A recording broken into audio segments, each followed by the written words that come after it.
Good morning, students. Hope that all of you proper understand the previous video and audio.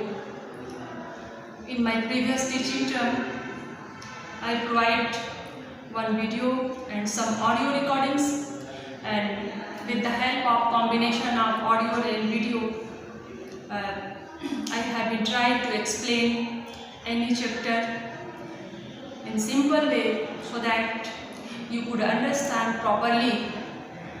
Students,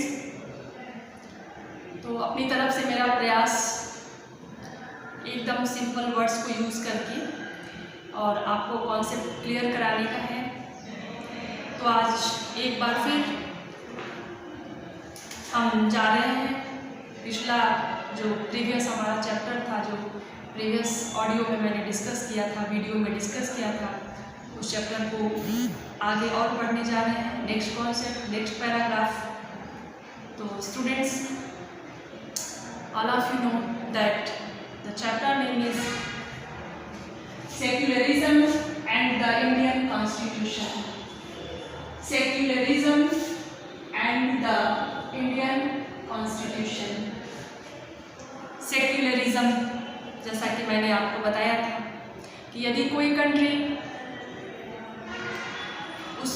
अपने country में रहने वाले सारे लोगों को जिनका जो रिलीजन है, धर्म है, उनको पालन करने की स्वतंत्रता देती है और सभी धर्मों को, सभी रिलीजन्स को इक्वल इम्पोर्टेंस देती है, तो उस कंट्री को सेकुलर कंट्री कहा जाता है।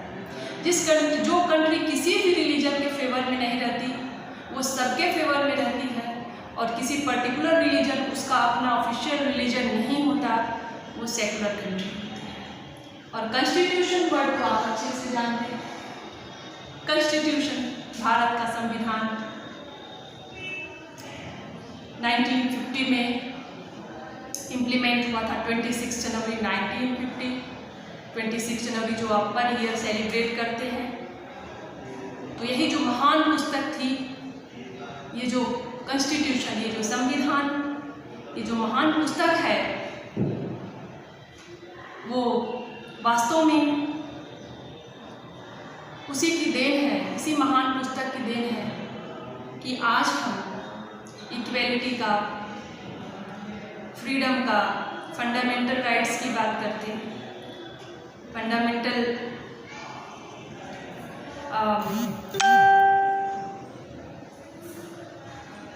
ये जो सारी चीज़ें हैं, एक कॉन्स्टिट्यूशन के बन जाने से ही, हमारे भारतीय संविधान के बन जाने से ही इसी के अंदर एक पीएम काम करते हैं, एक सीएम काम करते हैं, एक जुडिशरी है, एक पार्लियामेंट है, सिविल सर्वेंट्स हैं। यानी देखा जाए तो जितनी इम्पोर्टेंस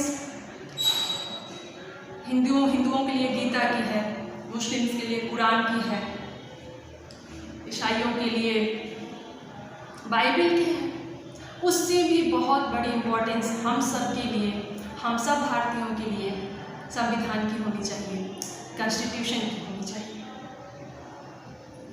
और बिल्कुल हमें अपने कॉन्स्टिट्यूशन के बारे में जानना चाहिए। यदि आप अपने कंट्री को जानना चाहते हैं, सिस्टम को जानना चाहते हैं, तो आपको अपना कॉन्स्टिट्यूशन जरूर जानना चाहिए। तो चलिए आज अपने कॉन्स्टिट्यूशन की एक मुख्य विशेषता सेक्युलरिज्म को थोड़ा सा और जानते हैं, थोड़ा सा डिटेल में जानते हैं। तो चलिए,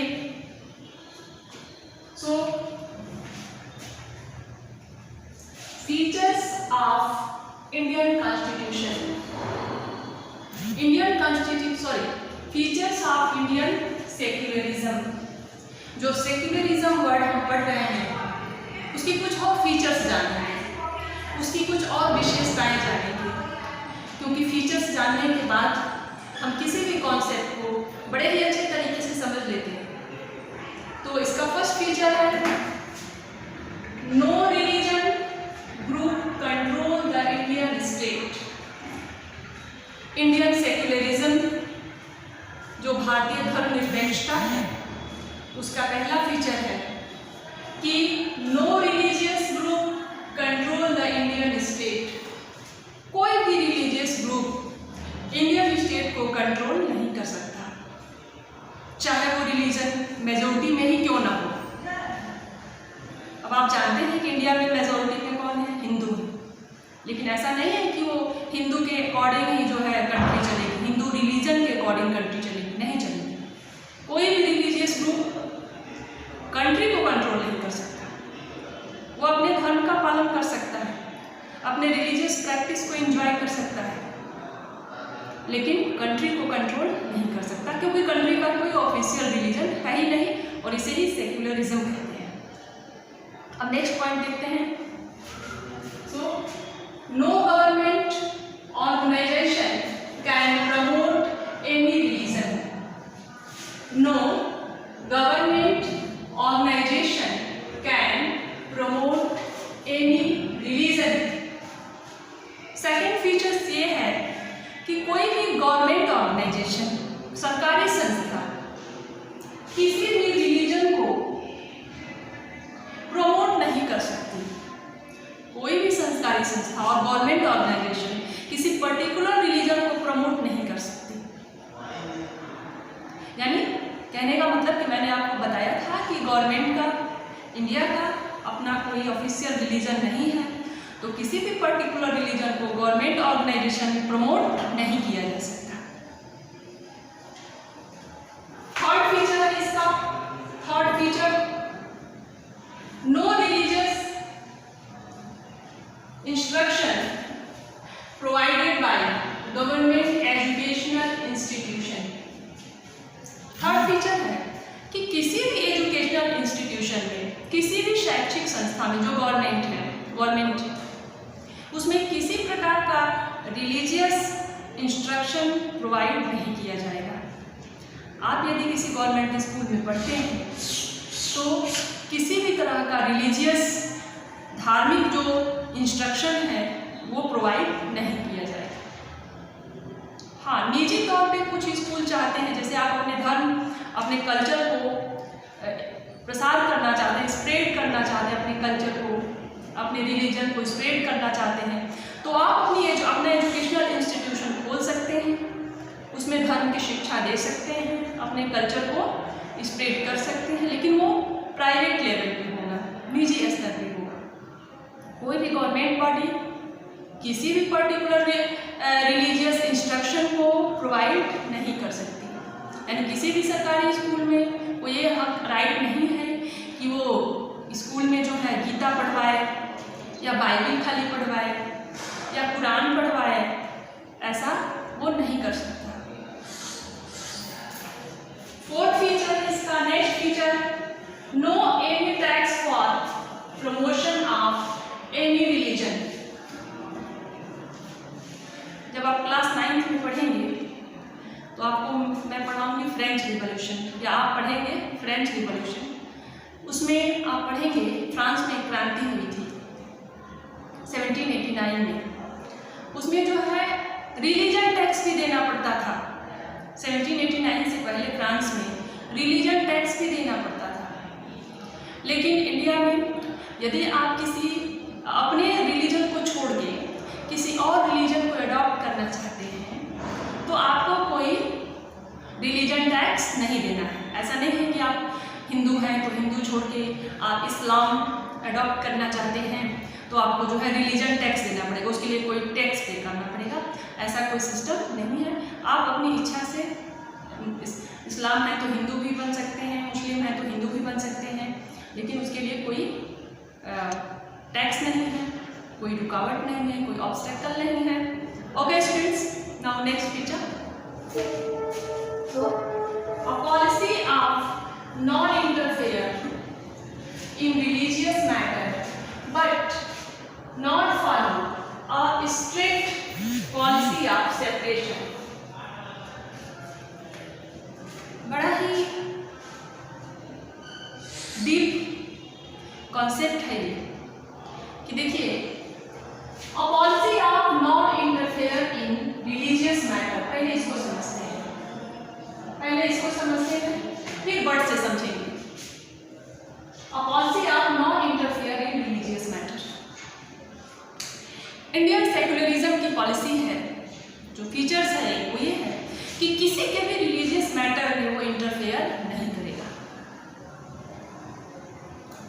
किसी के भी कल्चरल और रिलीजियस मैटर में इंडिया इंटरफेयर नहीं करेगा। अब जैसे आप फॉर एग्जांपल, जैसे हिंदूज के अपने जो भी रूल्स हैं, अपने शादी विवाह के तरीके हैं, अपने पूजा पाठ के तरीके हैं, अपना तीज त्योहार मनाने का तरीका है, उसमें जो है कंट्री इंटरफेयर नहीं करेगा। इस्लाम से मुस्लिम है, उनका जो अपना तौर तरीका है, उनके जो अपने शादी विवाह के तरीके हैं, उनका अपना जो कल्चरल जो रूल्स हैं, उनके जो सिस्टम है उनके धर्म में निकाह का, और जिस तरीके से वो अपने कल्चर को, अपने रिलीजन को, अपने नियमों का पालन करते हैं वो करते हैं, उसमें कंट्री इंटरफेयर बिल्कुल नहीं करेगा, बिल्कुल इंटरफेयर नहीं होता है।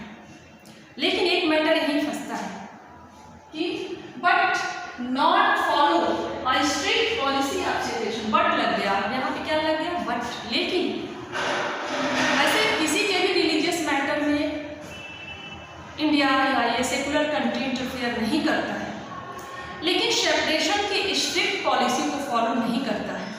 कहने का मतलब कि इतना सेपरेट भी नहीं हो जाता है कि धर्म के नाम पर कोई व्यक्ति किसी व्यक्ति को सताए, उसका शोषण करे, उसके अधिकारों को छीन ले। जैसे एग्जाम्पल लेते हैं, हिंदू धर्म में जो अनटचेबिलिटी थी, छुआछूत की जो परंपरा थी, वो एक दूसरे व्यक्ति के अधिकारों को छीन रही थी।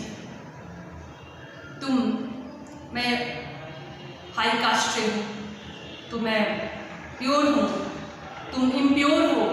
इस तरीके से आप जानते होंगे कि कुछ कास्टेस को लोअर कास्ट कहा गया था और उनको मंदिर में पूजा करने से, कुएं से पानी भरने से और बाकी जगह उनको सबके बराबरी में बैठने का कोई अधिकार नहीं था। इसको छुआछूत कहते हैं। वो जिस बर्तन में पानी पी लेते थे उस बर्तन को साइड रखा जाता था, फेंक दिया जाता था। तो जो हिंदुओं की ये प्रथा थी अनटचेबिलिटी, उसमें जो है अब जो है इंडियन कॉन्स्टिट्यूशन, ये इंडियन सेकुलरिज्म अब इंटरफेयर करेगा, जरूर इंटरफेयर करेगा, क्योंकि धर्म के नाम में, धर्म की आड़ में किसी दूसरे व्यक्ति के फंडामेंटल राइट को छीना जा रहा है, उसके मौलिक अधिकारों का हनन हो रहा है, तो यहाँ पे इंटरफेयर करेगा। एक और एग्जाम्पल लेते हैं इस्लाम। हिंदू का एग्जाम्पल हो गया, अब लेते हैं इस्लाम। इस्लाम में निकाह होता है वो तो अच्छी बात है, लेकिन 3 तलाक जो सिर्फ ओरल तलाक तलाक तलाक कहने पर एक महिला के सारे अधिकारों को छीन लिया जाता है और वो दर दर भटकने के लिए मजबूर हो जाती है।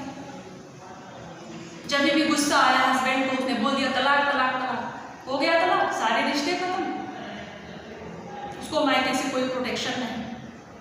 आपने तलाक तलाक तलाक बोल के उसको घर से निकाल दिया। इसका मतलब कि एक व्यक्ति के द्वारा दूसरे व्यक्ति के अधिकारों का शोषण हो रहा है, हनन हो रहा है। किसके नाम पे? अपने पर्सनल धर्म के नाम पे। ये मेरा व्यक्तिगत मामला है, निजी मामला है। पर्सनल लॉ बोर्ड आपने सुना होगा, क्योंकि इंडियन सेकुलरिज्म ये अलाउ करती है कि आप अपना पर्सनल लॉ बना सकते हैं, चाहे हिंदू बनाए, इस्लाम बनाए, बौद्ध बनाए, कोई भी बनाए। अपने कल्चर और रिलीजन को प्रैक्टिस या स्प्रेड करने के लिए आप पर्सनल लॉ बना सकते हैं, लेकिन उस पर्सनल लॉ के नाम पर आप किसी दूसरे व्यक्ति के अधिकार का शोषण नहीं कर सकते। तो इसमें भी आपने देखा कि 2-3 साल पहले जो है 3 तलाक का मुद्दा छाया था, लोकसभा राज्यसभा में डिस्कशन हुआ, इस पर बिल पास हुआ कि ये जो है इनलीगल है। यानी देखिए यहाँ पे इंडियन कॉन्स्टिट्यूशन, यहाँ पे इंडियन सेकुलरिज्म इस मैटर में इंटरफेयर करेगी जब आप किसी के अधिकारों को धर्म के नाम पे छीनेंगे।